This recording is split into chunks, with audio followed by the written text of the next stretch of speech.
औज़ुबिल्लाहिमिनश्शैतानिर्रजीम बिस्मिल्लाहिर्रहमानिर्रहीम। मेरा नाम है जी डॉक्टर अरसलान खालिद। आज दोबारा एक नई वीडियो लेके आपकी खिदमत में हाज़िर हुए हैं। आज की वीडियो में इंशाल्लाह आपके साथ डिस्कस किया जाएगा कि जो हमारे फार्मर हज़रात हमसे पूछ रहे होते हैं कि डॉक्टर साहब हमने वनडे की फार्मूलेशन करनी है, और वनडे की फार्मूलेशन में जब हम किसी भी अपने फार्मर को वनडे की फार्मूलेशन का बताते हैं तो कुछ दोस्त तो ऐसे होते हैं जिनको फार्मूलेशन के मेन इंग्रेडिएंट्स का ही नहीं आइडिया होता। तो मैंने सोचा कि एक क्यों ना वीडियो बना दी जाए जिसमें मैं अपने जितने भी फार्मर हज़रात हैं उनके साथ वनडे की फार्मूलेशन को जो इंग्रेडिएंट्स उसमें यूज़ होते हैं, एक तो उनकी परसेंटेज सीपी की बताई जाए उसमें कि उसमें क्या सीपी की परसेंटेज होती हैं, और कौन कौन से इंग्रेडिएंट्स जो मैं यूज़ करता हूँ या कोई भी बड़े फार्म वाला है जो वो इंग्रेडिएंट्स यूज़ करता है, या कोई भी वनडे वाली कंपनी है, बेशक वो डेयरी लैक है, वो पंजनत है, या वो कोई आला फीड है, या वो दसान वंडा है, या कोई भी वनडे वाली कंपनी है वो कोई इंग्रेडिएंट्स यूज़ करती है, तो वो कौन कौन से इंग्रेडिएंट्स यूज़ करती है। मेन यही इंग्रेडिएंट्स होते हैं, इन्हीं की परसेंटेज को ऊपर नीचे किया जाता है। परसेंटेज को ऊपर नीचे क्यों किया जाता है?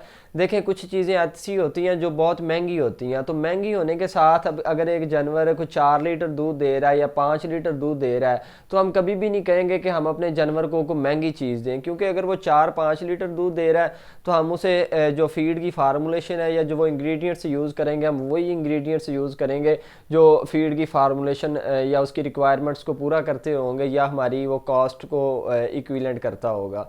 तो ये बहुत अहम चीज़ें हैं जो मैं आपके साथ इंशाल्लाह शेयर करने जा रहा हूँ, तो आपने ये वीडियो को ध्यान से देखना है। तमाम दोस्तों से गुजारिश है कि जिस भाई ने अभी तक चैनल को सब्सक्राइब नहीं किया वो चैनल को सब्सक्राइब करे और वीडियो को आगे से आगे शेयर करे और बेल आइकन पे प्रेस करे ताकि हर नई आने वाली वीडियो आप तक प्रॉपरली पहुंचती रहे। तो चलते हैं अपनी वीडियो की तरफ। मैंने कुछ चीज़ें लिखी हुई हैं और वो प्रॉपर आपके साथ शेयर करता हूँ कि जो मेन इंग्रेडिएंट्स यूज़ होते हैं। अभी कुछ तो दोस्त ऐसे हैं या जो केपीके या वो कोई स्कर्दू या किसी भी साइड पे हमें मैसेज आ रहे होते हैं कि डॉक्टर साहब साइलेज क्या होता है, यानी कि बहुत सी नॉर्मल चीज़ों का भी हमारे कई दोस्तों को नहीं पता। तो हमारा ये चैनल बनाने का मकसद ये था कि हम अपने दोस्तों को ज़्यादा से ज़्यादा गाइड कर सकें। चलते हैं अपने टॉपिक की तरफ। मेन चीज़ एक यूज़ होती है राइस पॉलिश, यानी कि जो चावल होता है ना, चावल एक तो होता है चावल का छिलका, जो मतलब कि जब आप चावल ले के आते हैं अपने एग्रीकल्चर लैंड से घरों में तो उसे सुखाते हैं, वो जब उसका वो एक छिलका उतर जाता है तो राइस को पॉलिश करने के लिए पॉलिश करते हैं। पॉलिश के साथ जो उसमें से वो चीज़ उतरती है उसको हम कहते हैं, वो जो एक्स्ट्रा चीज़ हमारे पास आ जाती है ना, एक चावल का दाना है, तो दाने को जब वो साफ़ करते हैं ना, वो साफ़ करके तो जो वो पाउडर सा उसमें से उतरता है उसे हम कहते हैं राइस पॉलिश। तो वो मेन प्रोटीन का सोर्स होता है, तो उसको प्रोटीन के सोर्स पे यूज़ किया जाता है उसमें। राइस पॉलिश की जो हमने चेक करनी होती है ना कि ये इसकी कितनी को अच्छी क्वालिटी है, तो उसको हम ऑयल परसेंटेज की बेस पे चेक करते हैं। अगर कोई अच्छी क्वालिटी का कोई राइस पॉलिश है तो उसमें तकरीबन जो प्रोटीन का लेवल है 14 से ऑयल परसेंटेज का लेवल है वो 14 से 15% तक होना चाहिए। उसके अलावा हम यूज़ करते हैं कैनोला मील, और कैनोला मील भी जो है वो देखें मेन सोर्स है वनडे का। जो मेन चीज़ें इस्तेमाल होती हैं वो सबसे पहले मैं आपको शॉर्टली बता देता हूँ। कैनोला मील इस्तेमाल होता है, राइस पॉलिश इस्तेमाल होती है, सोयाबीन मील इस्तेमाल होता है, चोकर का इस्तेमाल होता है, उसके बाद मकई का इस्तेमाल होता है, शीरे का इस्तेमाल होता है, मिनरल मिक्सचर्स का इस्तेमाल होता है, नमक का इस्तेमाल होता है। यही सारी चीज़ें हैं, इनकी परसेंटेज को हमने ऊपर नीचे करना होता है, और उनकी परसेंटेज को ऊपर नीचे करके हमने जानवर की प्रोडक्शन के हिसाब से, जानवर की प्रेगनेंसी के हिसाब से, और जानवर की बॉडी कंडीशन स्कोर के हिसाब से, जानवर का जो है उसकी मिल्क पे जो उसकी फ़ैट परसेंटेज आ रही है उसको मद्देनज़र रखते हुए हमने सारी चीज़ें देख के फिर फीड की फार्मूलेशन को सेट करना होता है। कितनी सीपी हमने उस पर रखनी है, कितनी हमने उसमें एनर्जी रखनी है, और सारी चीज़ें हमने ये चीज़ें देख के उसमें सेट करनी होती हैं। दूसरी चीज़ जो मैं आपके साथ शेयर करना चाह रहा हूँ, जो कैनोला मील का हम इस्तेमाल करते हैं वनडे में। अब कैनोला मील जो है बेसिकली प्रोटीन सोर्स है। कैनोला मील की डिफरेंट क्वालिटीज़ आ रही हैं मार्केट में, जिसमें बहुत अच्छी क्वालिटी का कैनोला मील भी आपको मिल जाता है, मिडिल क्लास भी और लो क्लास का भी आपको मिल जाता है। और जो कैनोला मील की परसेंटेज ऑफ प्रोटीन है वो 35% या 35 से प्लस जो होगा वो अच्छी क्वालिटी का कैनोला मील होगा। जब आप इसका टेस्ट करवाएंगे लैब में तो वो कैनोला मील अच्छा होगा जिसकी प्रोटीन परसेंटेज 35% से ज़्यादा होगी। इसके बाद जो चीज़ तीसरी जो इस्तेमाल करते हैं वो सरसों का मील या उसे हम रेप सीड मील भी कह देते हैं। तो इसकी भी परसेंटेज वैल्यू तकरीबन 32 से 33% तक आ जाती है। तो ये चीज़ें आप नेट से देख कर इनकी पिक्चर्स भी देख सकते हैं या मुझे भी कमेंट सेक्शन में बता दिएगा तो मैं इंशाल्लाह इनकी पिक्चर्स आपके साथ शेयर कर दूंगा। आप चीज़ें इंग्रेडिएंट्स लिख लें, आप मुझे अपने जानवर की मिल्किंग उसका मिल्क प्रोडक्शन कितनी है, उसकी प्रेगनेंसी है या नहीं है, वो प्रेग्नेंट है या नहीं है, वो बच्चा दिए हुए उसे डेज ऑफ मिल्क कितने हो गए, मतलब बच्चा देने के बाद उसे कितने देर हो गई है, 1 महीने से वो दूध दे रहा है, 2 से दे रहा है, 3 महीने से दे रहा है। इसके अलावा आपने उसका बॉडी कंडीशन स्कोर और उसका बॉडी वेट मुझे बताना होता है, तो मैं इंशाल्लाह आपको फीड फार्मूलेशन बना के सेंड करता रहूँगा। इसके अलावा जो तीसरी चीज़ हम उसमें यूज़ करते हैं, ग्लूटन का इस्तेमाल करते हैं।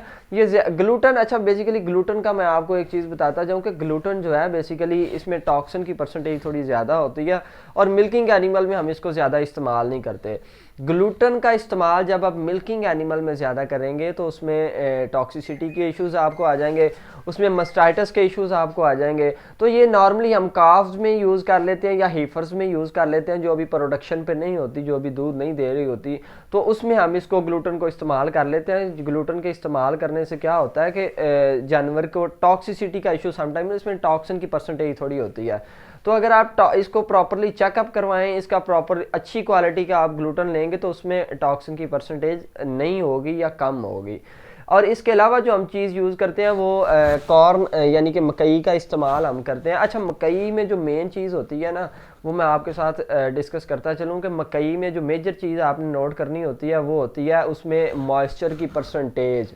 यानी कि आप एक नॉर्मल एक बंदे को आप जानते ही नहीं है और उसे आप कॉल करके कह दें कि मेरे फार्म पे तू मकई भेज दे, वो आपको लो कैटेगरी की मकई भेज दे या जिसका वो उसका जो कॉर्नर या कोन होती है वो ब्लैक हो या वो प्रॉपर वाइट ना हो या उसमें मॉइस्चर ज़्यादा हो, तो वो आपके वनडे की ख़राबी का मसला बनेगा, आपके वनडे में टॉक्सिसिटी की परसेंटेज का मसला करेगा।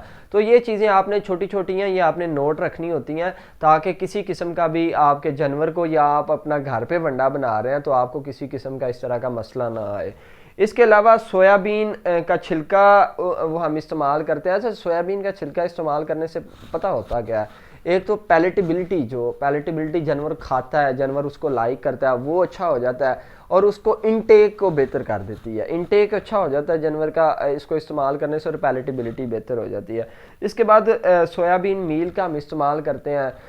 अच्छा, सोयाबीन मील की जो प्रोटीन परसेंटेज है ना, सोयाबीन मील की प्रोटीन परसेंटेज को जब आप देखेंगे तो वो 40% या 45% तक भी समटाइम चली जाती है। 40 से 45% तक जब उसकी प्रोटीन वैल्यू होगी तो इसका मतलब है कि वो सोयाबीन मील जो है वो बेस्ट क्वालिटी का है।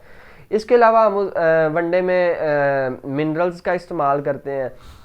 देखें, मिनरल्स का इस्तेमाल पता क्यों किया जाता है कि नॉर्मली आपको मिसाल देता हूँ कि जब जानवर पार्चुरेशन होती है तो उसमें समटाइम मिल्क फीवर का इश्यूज़ आ जाते हैं। तो मिल्क फीवर का मसला क्या है कि उसमें जानवर की बॉडी में कैल्शियम की डेफिशिएंसी हो जाती है। कैल्शियम की डेफिशिएंसी से क्या होगा कि जानवर बैठ जाएगा और उसमें हम नॉर्मली उसको ट्रीट किस तरह करते हैं कि हम मेलफोन सी की ड्रिप लगाते हैं जानवर को, और मेलफोन सी लगाने से क्या होता है कि जानवर एक्टिव हो जाता है क्योंकि उसमें कैल्शियम की डेफिशिएंसी पूरी हो जाती है। इसका मतलब है, आपको बताना चाह रहा हूँ कि कैल्शियम जो है ना वो एक मिनरल है। सेम इसी तरह आपको बता रहा हूँ कि इसी तरह के minerals, calcium, phosphorus, zinc, sulphate, इस तरह की कोई सारी चीज़ें ना हम वनडे में इस्तेमाल कर रहे होते हैं ताकि जानवर की जो मिनरल्स की डेफिशिएंसी है वो भी प्रॉपरली कंप्लीट होती रहे। तो इसके अलावा नमक का इस्तेमाल किया जाता है, चोकर का इस्तेमाल किया जाता है। और ये तो हो गया मिल्किंग एनिमल के वनडे में जो हम चीज़ें इस्तेमाल करते हैं या हीफर्स में करते हैं। लेकिन जो काफ की जो हम उसको काफ स्टार्टर का बनाते हैं वो एक प्रॉपर मैंने वीडियोस चैनल पे डाली हुई है, आप वो वीडियो जाके देख सकते हैं। उसकी फार्मूलेशन टोटली डिफरेंट है, उसमें हमने एसिडिटी जानवर की स्पीड अप करनी होती है ताकि उसमें ह्यूमन की डेवलपमेंट जल्दी से जल्दी हो जाए। तो आज तक के लिए इतना ही, अगली वीडियो तक के लिए अपना ख्याल रखिएगा। अगर किसी चीज़ की समझ नहीं आई तो आप व्हाट्सएप पे मेरे से कॉन्टैक्ट कर सकते हैं, व्हाट्सएप का नंबर मैं वीडियो के साथ अटैच कर दूँगा। तो दुआओं में याद रखिएगा। अस्सलाम वालेकुम।